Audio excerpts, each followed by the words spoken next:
وروستی مورچل 11مه برخه.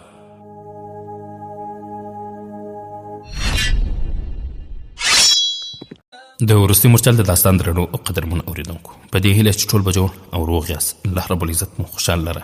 دا د زما حسین احسان مې یو ځل بیا د وروستي مورچل د داستان د خپرونې کوربتوب کوم، په دې هیله چې دا خپرونه تر پایه راسره واورئ. درنو او قدرمنو اوریدونکو، په تېره برخه کې مو اوریدل په دسترخوان رنګارنګ خواړه کتار شوي.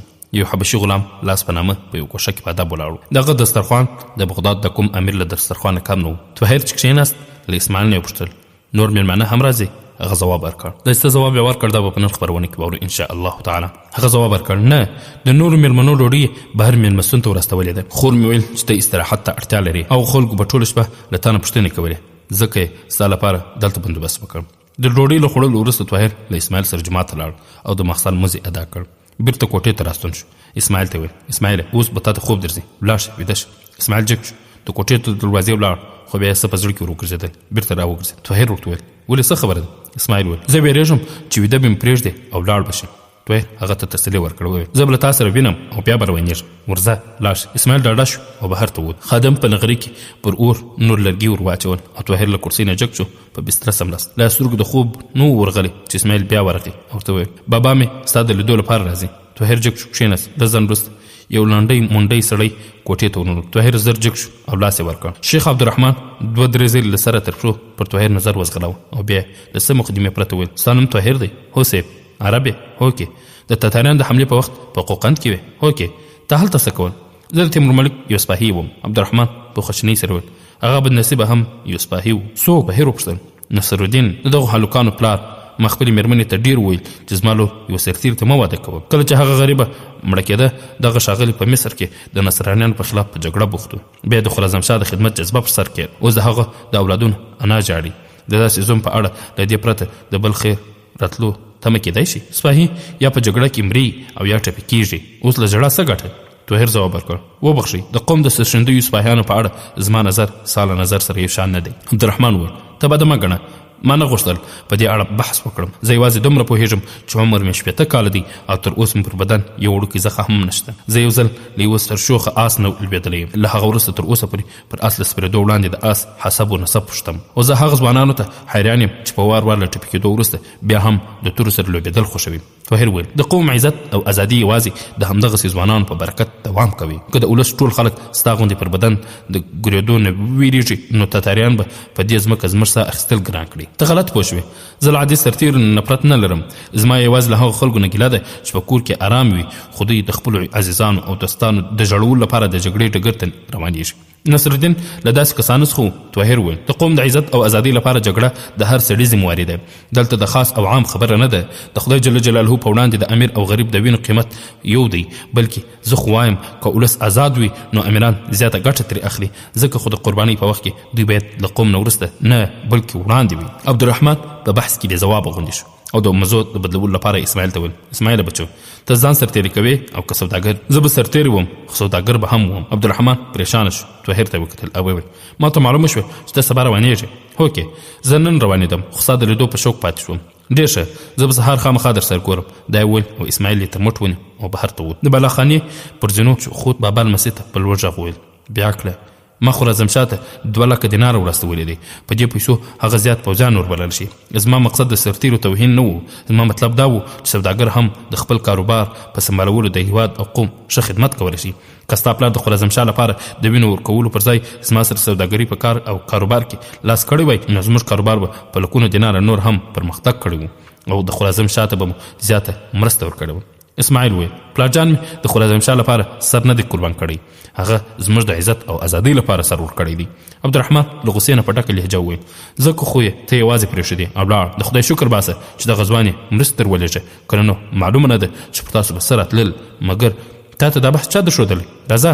طاهر د 2م ځل لپاره په زینه کې د هغوی د پښو غږ واورېد او بیا مسکی شو او په بستره وځغېد. درنو او قدرمنو اورېدونکو، سهار چې طاهر له جومات نه بېرته راوګرځېد، اسماعیل په کوټه کې و. ورته وویل په بله کوټه کې سبانارۍ تیار دی. طاهر چې له سبانارۍ نه وزګار شو، یو نوکر ورته ودرېد وویل صاحب دې غواړي. طاهر د اسماعیل په لاشعور له کوټې نه راووت، یوې پراخې برنډې ته ووت. څو ګامه لرې په یوه زنه وخت او دوهم پوړ یوې ښایسته کوټې ته نوت. عبدالرحمن یوې تکیې ته ډډه وهلې وه او په مخ یې په یوه زرین پتنوس کې یوه کڅوړه وه. ورجګ شو، طاهر ته یې لاس ورکړ او بیا یې له ځان سره نږدې کښېنه وویل ستا اس چمتو دی. سریا ویلي ستا یوه ورځ ضایع شوه، ځکه خو زه له هغه خپلې طبیلې نه غوره اس در کوم. ما د ښار له والي سره هم لیدلی دی، هغه د لارې د پیرهدارانو لپاره دا لیک راکړی دی. وایخله. طاهر د عبدالرحمن له لاسه د والي لیک واخیست. وویل ډېره مننه، خو زما سره د تیمور ملک لیک و. ما ته سریا وویل خو د تیمور ملک ستوري په دې ورځو کې سرګردان دی. زما سره ویره وه چې ښایي د بلخ والي سپاهیان د هغه لیک ته څه ارزښت ورنه کړم. د سریا دا اندېښنه هم وه چې که تا د تیمور ملک ملګري وبولې نو د پیرې پر سر سپاهیان به په ډول ډول پوښتنې درنه وکړي او ستا ډېر وخت به ضایع کړي. طاهر جګ شو، وویل زه ستا د دې زحمت مننه کوم، نور ما ته اجازه راکړئ. ودرېږه. عبدالرحمن له زرین پتنوس نه کڅوړه راپورته کړه او د خپل دروند وجود توازن یې برابر کړ. جګ شو، وویل زه ستا د زحمتونو انعام نشم درکولی، خو زما لخوا دغه سوغات ومنه. د طاهر په ښکلې او پراخه تندې وړې وړې ګونجې را پیدا شوې. د عبدالرحمن له لاسه یې پتنوس واخیست، پر ځمکه یې کښېښود او کڅوړې ته اشاره وکړه. وویل په دې کڅوړو کې څه شي دي؟ 2000 اشرفۍ، که یې ته لږ بولې نو 2 چنده به یې کړم. زما په اړه ستا ګمان غلط دی، ما ته اجازه راکړه. دا یې وویل او بیا د خدای پامانۍ لپاره عبدالرحمن ته لاس ور اوږد کړ. خو عبدالرحمن پریشانه شو، په 2 لاسو یې خپله چپنه وموښله. ته خفه شوې؟ څه ډول بدګماني؟ زه ستا د هرې لویې هیلې پوره کولو ته تیار یم. زه به د سریا او اسماعیل د وزن په اندازه غمی درکړم. د احسان او نیکۍ بدل نیکي ده. ته به پراخ زړه وغواړه، زه به په پراخ زړه درکړم. په خدای جل جلاله سوګند چې د سریا او اسماعیل د ژوند ژغورونکي به زما له کور خپه ولاړ نه شي. زه یو عرب یم. طاهر وویل ما ستا لپاره هېڅ نه دي کړي، کوم څه چې مې کړي هغه زما مسؤلیت و. که ته عرب یې زه هم یو عرب یم، خو تر عربي پخوا دواړه مسلمان یو او مسلمان د چا اخلاص په پیسو نه تلي. عبدالرحمن اوس خپله چپنه ډېره زیاته ګروله. هغه څه ویل غوښتل خو د شا د کوټې پرده وخوځېدله. سریا ناڅاپه راښکاره شوه. عبدالرحمن لاس یې ونیو. بابا جانه. سریا په ویرېدلې لهجه زیاته کړه انا دې غواړي. عبدالرحمن بې له دې چې څه ووایي د سریا سره د شا دروازې په لور ولاړ. سریا ته دروازې ورسره وه، بیا ودرېده. یوه شېبه یې چوپه خوله طاهر ته وکتل او چې د پردې تر شا یې د دروازې بندېدو غږ واورېد نو په غمجنه او هیلمنه لهجه یې طاهر ته وویل زه له تا نه بخښنه غواړم، ما ټولې خبرې واورېدې. هیله کوم چې زما بابا جان په یو ساده سوداګر وبولي او غلطي به یې ورمعاف کړې. هغه له سوداګرۍ پرته نور په هېڅ نه پوهېږي. هغه ته ټوله نړۍ یوه منډۍ ښکاري. هغه چې د شپې پر اسمان ځلېدونکي ستوري وویني هم ګمان کوي چې په خپل کې به څه معامله کوي. د خدای په خاطر ته له دې ځای خفه مه ځه، دا زما غلطي وه، ما ته نه وه معلومه، که نه ما به پوکړ وې. ووایه ته د هغه غلطي وربخښې که نه زما لپاره. طاهر ومسکل او سریا احساس کړ چې د ذهن له اسمانه د غم وریځې لېر شوې. هغه ورته وویل سریا ته ولې پریشانه کېږې؟ ستا لپاره په زهر و ککړ غشي هم په ټټر خوړلو ته تیار یم او ستا بابا خو ماته هېڅ هم نه دي ویلي. زما په زړه کې د هغه زیاته عزت دی. هغه په خپل نظر کومه بده خبره نه ده کړې. فرض که کله ما سره څه نه وای زما د اړتیا احساس د هغه ذمواري نه وه. سریا مسکی شوه او د مسکا سره یې اوښکې په سترګو کې راغلې. طاهر په یو وخت د دوی په سترګو کې اوښکې او په شونډو مسکا ته حیران شو. هغه د لمر لومړنیو وړانګو ته ګلان لوېدلي وو راپاڅېدل. هغه د ګلاب پر پاڼو د پرخې غمي لیدلي وو، خو د سریا سترګې په پرخه کې د لمبېدلو ګلانو ډېرې زړوونکې وې. د هغه شونډې د لمر وړانګو تر غوړېدونکو غوټیو زیاتې په زړه پورې او ښکلې وې. یو زړور نجلۍ د مرګ په وړاندې خندلی شي، خو د ناڅاپي خوښۍ پیغام چې واوري چې کله په مسکا شي نو سترګې یې بې اختیاره د اوښکو خزانې شیندي. سریا وویل ته له ځنډ دلته ودرېږه، بابا جان به دې خدای پامانۍ ته راشي. اسماعیل پرې نږدې چې ولاړ شي. سریا له کوټې نه راووته او د هغه کوټې په دروازه کې ودرېده چې بابا جان او انا سره کړېدل. سریا ودرېده، د دوی خبرو ته یې غوږ ونیو او چې د هغوی خبرې یې واورېدې په خپلو بړخوګانو او غوږونو کې تودوخه احساس کړ. شیخ عبدالرحمن وویل سریا هم دا غواړي؟ د سریا انا ځواب ورکړ که سریا داسې نه غوښتلی نو ما به هغه احمقه بللی وای. ته په خپله فکر وکړه، که ته د سریا پر ځای وای نو ستا په زړه کې به د دغه ځوان په اړه یوه نه لرې کېدونکې هیله نه راپورته کېده. عبدالرحمن له لږ فکر وروسته وویل په دې کې شک نشته چې هغه ډېر نیک خویه دی، په دې کې هم شک نشته چې شریف دی، د لوړ نسب ښکاري، سترګې یې مړې دي. خو که د سریا پر ځای زه وای نو د واده لپاره به مې د داسې ځوان غوره کولو حماقت نه کوم چې تل سر په تلي کې ګرځوي. په هر صورت اوس زما باور شي چې ته که نن نه وای نو سبا ته، که سبا نه وي نو بله ورځ به د سریا په اړه ما پر خپله پرېکړه منې. ځکه خو زه وسله ایږدم او ته ډاډه اوسه، زه هم دا اوس ورځم او هغه ته خو هغه تللی نه وي. عبدالرحمن په زوره غږ وکړ اسماعیله د اسماعیل غږ راغی. څه وایې مېلمه شته دی؟ هوکې ورته وایه چې لږ ودرېږه زه اوس درځم. حنیفې وویل مګر د خدای لپاره نور سادګي ونه کړې. هغه په غوسه شو وویل ته اوس هم ټینګار کوې چې د اشرفۍ ور وړاندې کول زما ناپوهي وه؟ حنیفې ځواب ورکړ ناپوهي نه وه نو څه وه؟ په خدای جل جلاله سوګند چې له کومې ورځې په شو بد په شو یم دا مې لومړی سړی لیدلی چې له دولت نه کرکه لري. ښه اوس د خدای لپاره ورځه خو سم پام کوه بیا غږېږه. نو ستا په ګمان زه هسې بې پامه لګیم؟ په خدای جل جلاله سوګند په وینا کې یوازې ته یې چې پر ما پر خپل عقل قایله نه کړی شوې. په بلخ، سمرقند او بخارا کې داسې شاعر نشته چې زما په ستاینه کې ببلانې نه ویل. که ته د نن کومه غلطي ونه کړه نو د تل لپاره به زه هم ستا په هوښیارۍ اعتراف وکړم. نو بیا دروازې ته نږدې کښېنه او زما خبرې واوره. سوریا د خپلې هیلې زیات څه واورېدل او د یوه سرایي هوسۍ په څېر له کوټې نه وتښتېده او خپلې کوټې ته لاړم. په لوی هندار کې خپله څېره ولیدل. د هغې بړخوګان تک سره اوښتي وو. زر یې قلم او کاغذ راوخیست او پر قالینه کښېنسته او په لیک بوخته شوه. دا د دې لومړی لیک و. عبدالرحمن په بله کوټه کې له طاهر سره ولاړ. هغه اسماعیل ته وکتل، وویل زویه ته د لږ ځنډ لپاره بهر ته ووځه. اسماعیل جګ شو، په برنډه کې ودرېد. عبدالرحمن طاهر ته وویل کښېنه زویه، په تا نه وخت کېږي خو زه یوه ضروري خبره در سره کوم. زیات یې نه سره وم. دواړه یو بل ته مخامخ کښېنستل. عبدالرحمن ویل د داسې خبرو لپاره خلک لنډې او اوږدې مقدمې ږدي، خو ستا بیړه ده او زه هم مصروف یم. په مېلمستون کې زیات سوداګران ناست دي. زما له هغوی سره ضروري خبرې دي، ځکه خو زه دغه کیسه لنډوم. ما تا ته دولت وړاندې کړ، تا رد کړو، نه دې منم، او که یې رښتیا راباندې وایه زه پرې خفه شوم. طاهر مسکی شو، ځواب یې وکړ که ته تر اوسه پر دې ټینګار کوې نو زه عرض کوم چې ته ماته کوم دولت راکوې هغه د خراسانشاه بیتالمال ته واستوم. قوم ښایي دې ته تر بل هر وخت زیات ضرورت ولري. زه ستا دا هیله نه ردوم، دغه پیسې به هم هلته واستوم، خو زه درته د بل څه ویلو لپاره راغلی یم. ووایه ستا په زړه کې تر اوسه داسې هیله شته چې ما ته دې نه وي ویلي؟ عبدالرحمن مېرمن د پردې تر شا ولاړه وه او شونډې یې چیچلې. طاهر وویل ته ووایه هغه کومه هیله ده؟ خبره دا ده چې تا د خپلو اخلاقو او شرافت په سبب ځان د یو لوی انعام حقدار ثابت کړی. طاهر وویل که دغه انعام طلا او نقره نه وي نو زه به یې حسرول خپله نیکمرغي وبلم. ځوانه ولې صفا نه وایې؟ سته له سریا پرته له ما نه بل څه نه غواړې؟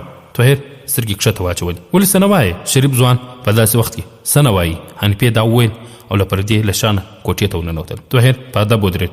عمر خوړلې ښځې د طاهر پر سر د مینې لاس ورکښېښود. وویل ژوندی اوسې زوی، سوریا ستا ده، اوس ولاړ شه، خو ژر د بیرته راتلو هڅه وکړه. د خپلونو درنو او قدرمنو اورېدونکو، د شمال په څېر د ګړندي آس هر ګام هغه د هغې ځمکې نه لرې کاوه چې د هرې ذرې په سینه کې د مینې ټکالونه احساسول.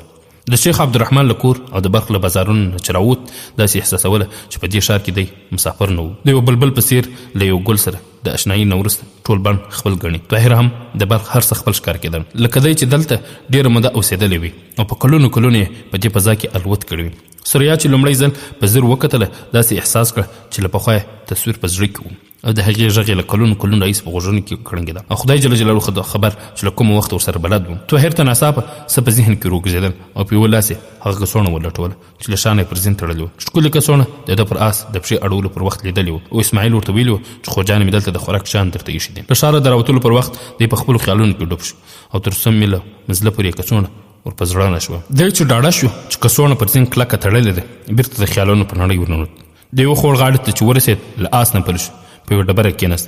د اوبو له څښلو وروسته آس د خوړ پر غاړه په شنو وښو کې بوخت شو. طاهر هم د لوږې احساس وکړ، ورجګ شو، کڅوړه یې زر خلاصه کړه او بېرته په ډبره کښېناست. د کڅوړې له خلاصولو سره په یوه ورېښمین دسمال سترګې ولګېدې. دسمال یې راواخیست. دسمال خوږ بوی او پکې د نغښتې کاغذ احساس د طاهر زړه په درزا کړ. هغه په دسمال کې نغښتې کاغذ پرانیست، تورې او کش ورته ګلان شول او د سترګو لاندې نڅېدل. فضا ټوله سندریزه شوه، داسې سندریزه چې ټالونه یې ډېر اوچت وو. ورو ورو دغه نغمه کراره شوه او غځېدونکي ګلان پکې بېرته تورې او جملې شول. ده د سوریا لیک لوستل پیل کړل. لومړی ځل یې شونډې نه خوځېدلې، دوهم ځل یې شونډې وخوځېدلې او درېیم ځل یې په لوړ غږ لیک ولوست. زما مرستندویه، تا ویل چې په دې له فتنو ډکه زمانه کې په وار وار د ویلو او اورېدلو فرصت نه راځي. زه دغه کرښې د همدې احساس له مخې لیکم. انا او بابا جان زما د دایمي ساتنې لپاره ته غوره کړی یم. زه ویرېږم چې د خپلې ناکرارۍ په ښودلو به ځان د یوه مجاهد د خدمتګار کېدو جوګه ثابته نه کړی شم. کله چې تا بلخ ته نږدې له ما سره خدای پاماني کوله نو زما په سترګو کې اوښکې راغلې وې. هغه مهال ما ته د احساس له زغم نه وتلی و چې دواړه به له یو بله بېلېږو او د خپل ژوندانه د کتاب نوې پاڼې به اړوو. زما دا باور نه و چې تقدیر به مو بیا په یوه لار سره روان کړي. اوس زه په زړه کې دا تسلي احساسوم او تا ته باور در کوم چې په راتلونکي به ته زما په سترګو کې اوښکې ونه وینې. زه خامخا دا وایم چې د بغداد غوندې لوی او له ګڼې ګوڼې ډک ښار ته چې ورسېږې دغه وړوکی ښار هېر نه کړې. خو له دې سره دا دعا هم کوم چې زما خیال ستا د لوړو ارادو په مخ کې خنډ نه شي، زما یادونه ستا د پښو زنځیرونه نه شي. خامخا به انا او بابا تا ته بلخ ته د ژر بیرته راستنېدو ټینګار کوي، خو زه دا هیله کوم چې تر څو دې په بغداد کې مقصد نه وي ترسره شوی د بیرته راتلو اراده مه کوه. زما فکر مه کوه، زه تل ستا یم تر څو لمر نړۍ ته د سهار پیغام راوړي او د شپې مهال پر اسمان ستوري ځلیږي. زه به ستا انتظار کوم. ته چې هر چېرته وې زما لپاره همدا ډاډ بس دی چې ته زما یې. سوریا طاهر لیک په جیب کې واچوه. د هغه لوږه لرې شوې وه، په نظر یې څو نمرې وخوړلې او کڅوړه یې بیرته پر ځین وتړل او پر آس پوه شو. آس له هوا سره خبرې کولې او د طاهر په غوږونو کې د سوریا دا الفاظ د نغمې په څېر کړنګېدل: ته چې هر چېرته وې زما لپاره همدا کافي ده چې ته زما یې. عملي اقدام ته بلنه. د خپرونې درنو او قدرمنو اورېدونکو، زید د پخوا په څېر د ماخستن لمانځه نه وروسته په طبیله راوګرځېد. نوکران یې ورټل، د کور کوټې ته راغی، کېناست. لږ ځنډ وروسته د ډیوې پول لپاره راپاڅېد. بیا یې څه چرت وواهه. د کټ لاندې نه لاس یو او د اوسپنې مضبوط صندوق یې په زور زور یې کلپ کش کړ او بیا ډاډه شو چې ډیوه یې مړه کړه. په دغه صندوق کې د طاهر شتمني او د صلاح الدین ایوبي رحمه الله توره وه. زید ته تر ځان ګران و. د طاهر له تلو نه وروسته هغه له کوره بهر نه ووت او لسه تره په بستره کې ورسره ښودله او بیده کېدم. د شپې به یې چې وړوکي غږ واورېد پرې راویښ به شو او تورو ته به یې لاس کړ. د بغداد د هغه بې شمېرو غلو او لوټماران مقابلې ته به چمتو شو چې د ده په ګمان د طاهر د تلو وروسته د دې صندوق په لټه کې دی. لومړی څو اونۍ خو به یې توره په لاس ټوله شپه په ناستې په پیره تېره کړه. له هغه وروسته یې چپرکټ پر ځای پر صندوق بستره وغوړوله، خو د صندوق سور او اوږد لږ و. ډېر ځله به یې په اړخ واوښت، لاندې به ولوېد. ورو ورو یې اندېښنه کمه شوه او بیا یې صندوق تر چپرکټ لاندې کښېښود. اوس د کور نوکرانو ویل چې د شپې مهال یې په خوب کې خیرېدل شوي دي. زید اوس هم نه و ویده شوی چې د دروازې ټک ټک یې واورېد. ورپسې سمدستي غږ وچت. د دروازې د خلاصېدو غږ یې هم واورېد. تره یې ورسره واخیستله او په لوړ غږ یې چیغې کړې: څوک دی؟ چې ځواب یې وانه ورېد. په تیاره کې یې د دروازې په لور ورنږدې سو. په لخک غوږ ونیو. یو آس له دروازې نه دننه راتلو او نوکران یو په بل وښویوه. چا پوښتنه وکړه: زید چېرته دی؟ زید له خوښۍ نه زړه په ټوپو شو. دا د طاهر غږ. کله چې پیداګردار ورته ویل چې هغه ویده دی نو د ده څادر اغوستل هم ضروري ونه بلله. زر یې دروازه خلاصه کړه او په منډه ورغی. طاهر ته ورتر غاړې ووت: ستا په لاس کې دا توره د څه لپاره؟ او زما له یاده ووته، ما ګمان کوه چې کوم ډاکو راغی، دا مې راواخیستله. طاهر په خندا شو او زید احساس کړه چې ناڅاپه د ده نه د ګیلې هغه په زرګونه جملې هېرې شوي چې د انتظار په ناپایه شیبو کې به په یوازیتوب کې له ځانه سره تکرارولې. یوازې دومره یې وویله شوه چې ته خو روغ یې، شفیق به نه یې. زه ډېر درته اندېښمن وم.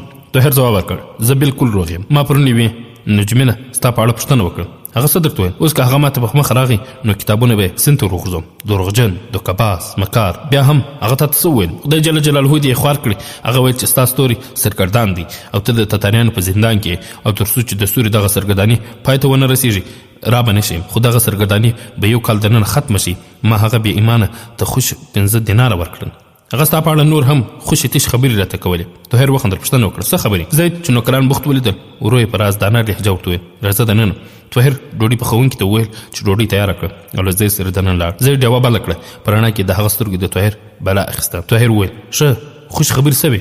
هغه وویل چې ته به په یو تتاري شهزادګۍ مین شې او د هغې په سبب په مغول په زندان خوشي شې. که سبا ته په مخه راغی نو داسې درس به ورکړم چې ټول عمر به یې په یاد وي. طاهر وویل: له مدینې نه کوم لیک راغلی؟ احمد بن حسن په خپل راغلی و. 2 هفتې یې تېرې کړې. بیرته لاړ. هغه ویل چې ته بغداد ته راشې خپل احوال په لیک کې ورته ولیکم. طاهر د خپلو دوستانو په اړه پوښتل. زید ځواب ورکړ: مبارک هره ورځ راځي، ستا پوښتنه کوي. عزیز او عبدالملک 2 درېیمه ورځ احوال اخلي. نور کله کله راځي. هو یوه بوډۍ څو ځله دلته راغی او هغه هم ستا په اړه پوښتنې کوي. هغه څوک کیدای شي؟ ما ته نه ده معلومه. یو ورځ د شا پسې ورغلم. هغه د سیند پر سر پله تېره شوه او بیا د صدراعظم کور ته ننوتم. طاهر وویل: زه اوس یو مهم کار تاته سپارم. ته هم دا اوس عبدالعزیز ته ورشه او ورته ووایه چې عبدالملک او نور اعتمادي ملګري در سره راوله او دلته راشه. که هغوی ویده وي هم ورته ووایه چې ضروري کار دی، باید راشي. زما لیک در سره یوسه. طاهر چې د ډوډۍ له خوړلو نه فارغ شو، زید، عبدالعزیز، عبدالملک او مبارک ورسره راوست. زید بلې کوټې ته لاړ او ویده شو. طاهر له خپلو دوستانو سره تر ډېره وخته خبرې کولې. د عبدالعزیز په نظر خلیفه، صدراعظم او وحیدالدین درې واړه په دې دسیسه کې شریک و. مبارک په دې اړه څه رایه نه درلوده. هغه یوازې د عبدالعزیز خبرې ورسره تاییدولې. عبدالملک د څه ویلو پر ځای په چورتونو کې ډوب و. کله چې طاهر ترې رایه وغوښتله هغه لږ سوچ وروسته وویل: ستا ملګري چې د دې دسیسې ثبوتونه وړاندې کولی شوی وژل شوي دي. وحیدالدین تر اوسه پرې ورک دی.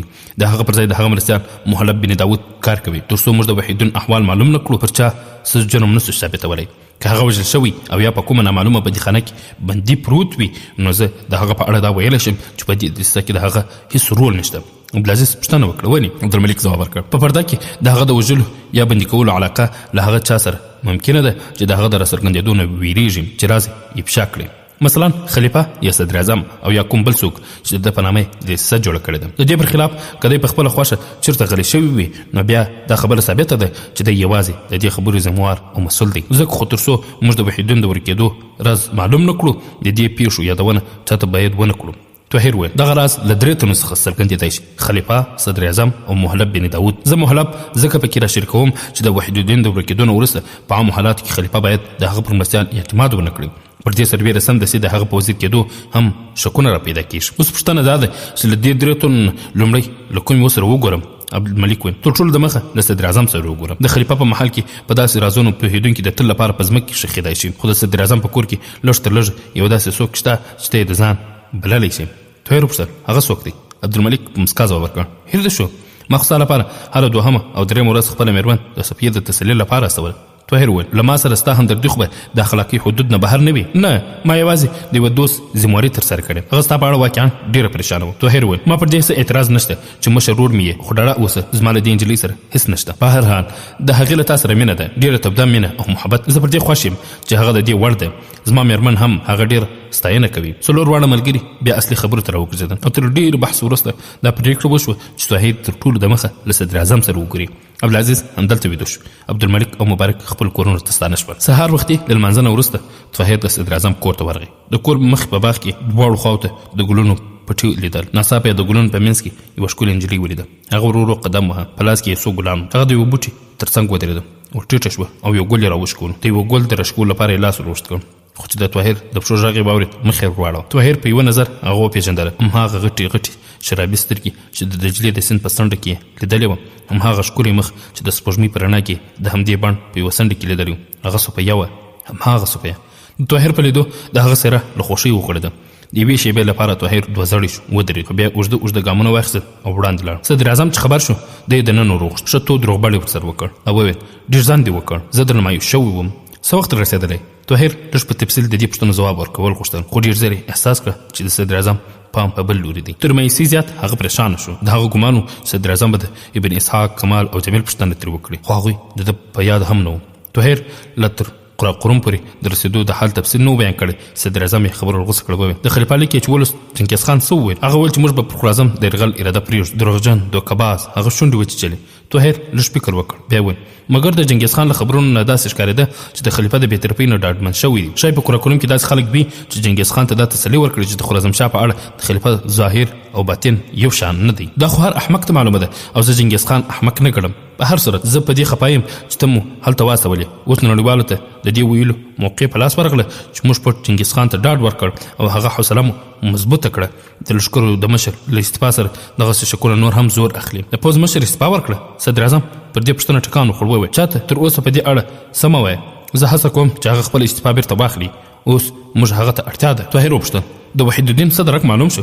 نه، او زما له دې خبرو سره اوس هېڅ دلچسپي نشته. زه له خلیفه سره لیدل غواړم. ته زما سره په دې اړه څه مرستې کولی شې؟ صدر اعظم په بې پروایي ځواب ورکړ. خلیفه د ځوانانو د احساساتو هېڅ پروا نه لري. ته به هغه ته ووایه چې سمدستي د خرمشاه د ملاتړ اعلان وکړي او ته به له هماغه ځواب واورې چې د لښکر مشر مایوس او استعفا ته مجبور کړم. او هغه ځواب دا دی چې موږ له کومه وخته راهیسې مشاور ټاکلی. امکان لري زه د خلیفه په وړاندې راتلونکي خطرونو صحیح نقشه وکاږم. او وزیر اعظم د هغه خبره ورغوڅه کړه. بچی، په بغداد کې د پوهونکو کمی نشته. ته ولاړ شه، په مناسب وخت کې به دې راوغواړم. ستا لپاره به یو مناسب منصب فکر کوم تر څو ورځو پورې به خبر درکړم. طاهر وویل زه دې نتیجې ته رسېدلی یم چې په اوسني حالات کې د خلافت په دربار کې د کوم منصب په اخیستلو څوک د قوم او ولس صحیح خدمت نشي کولی. بیا هم زه تا ته وعده درکوم چې د وخت په راتلو به زه ځان د ولس یو سرښندوی سپاهي ثابت کړم. خپرونې درنو محترمو اورېدونکو، صفیې په لاس کې د ګلو ګېډۍ نیولې وه او په بڼ کې د تیر شوي ویلې په غاړه ولاړ و. یو ګل یې په رڼو اوبو بهېدونکو اوبو کې وغورځاوه او چې هغه لږ لرې ولاړ بیا یو بل وروغځاوه او ننداره یې کوله. کله بیا چې ګېډۍ خلاصه شوه د لنډو پټیو نه به نور ګلان راوشکول او بله ګېډۍ به یې جوړه کړه او بیا به همدا لوبه سره راګرمه شو. د صفیې په درېیمه ګېډۍ نږدې خلاصه شوې وه. طاهر یې ولید چې له درشل نه راووت. د دروازې په زینو کې لاندې راکوزېدو. دا زر زر د مرمرو ډبرو نه جوړ شوي پله سره پر سر له ویالې تېره شو او د ګلانو له بوټو نه ګلان شکول او ورو ورو طاهر ته نږدې کېدله. صفیې او بلې خوا وکتل، څوک یې هم شاوخوا ونه لیدل. بیا هم زړه درزېده. ورو ورو د ګل له بوټونو راووتل او د سړک تر ورتلو لپاره د مرمر ډبرې په پله پښه کښېښودل. خو په سترګې د حیا پردې راغلې، دوه زړې شوه، پښې ورژېدلې او بیا وشوېده. نږدې و چې په ویالې کې ولوېږي. طاهر وړاندې شو او زر یې تر لاس ونیوه. صفیې په خجالت د د هغه لاسونه د هغې په صحرا د حیا سرو او سپینو څپو نڅا کوله. له شرم او حیا ورخطا شو. صفیې په ورو وویل شکریه. طاهر وویل افسوس ته خو به خوشوي نه. نه طاهر دوه زړی شو او یو ګام یې واخیست. صفیې زر ورته وویل ما دا ګلان شکول واخله. بیا ګلان طاهر ته ونیول. طاهر هم په ورختایي ګلان واخیستل. هغې وویل په بغداد کې ستا د راتلو ډېر انتظار کېده، ته ډېر ناوخته شوې. هوکې حالات داسې شول چې وځنډېدم. طاهر له کومې بلې خبرې پرته خپله لار ونیو او لاړ. صفیه لږ نوره هم هلته ولاړ وه. په بوټي ګلان خندل او د ویالې رونو اوبو په کړس کړس خندا کوله. هغې بیا څو نور ګلان وشکول او د مرمور ډبر په تخته یې ودرېده او هغه یو یو ویالې ته غورځول. سکینه پر درشل راښکاره شوه، د مرمور په زینه ودرېده او نارې کړې صفیې ته نن کور ته نه راځې؟ صفیې زر ځواب ورکړ درغلم. د محل نه د راوتلو وروسته د سیند د پله پر سر طاهر د لږ ځنډ لپاره ودرېد. هغه ګلان ته په زر زر وکتل. بیا د سیند د اوبو د بهیر په څېر ورټیټ شو. د یو ژور خیال سره یې پر ګلانو لاسونه سش شول. ګلان سیند ته ولوېدل او په څپو کې ترې ورک شول. طاهر وویل سریا زه ستا یم، یوازې ستا. او بیا له هغه ځای روان شو. د هر ګام په اخیستلو سره ګڼندې کېده.